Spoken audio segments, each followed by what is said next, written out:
Hello friends, আশা করছি তোমরা সবাই অনেক অনেক ভালো আছো।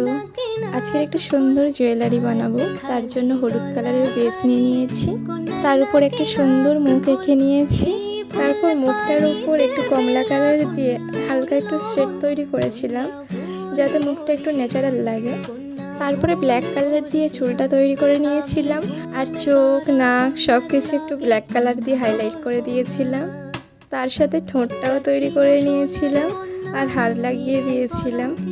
তারপরে পদ্মগুলোর পাতাগুলোতে সবুজ কালার দিয়ে নিয়েছিলাম, আর একটা পদ্ম ফুল আকাশি কালার রেখেছিলাম, বাকি সবগুলোই পিঙ্ক কালার রেখেছিলাম।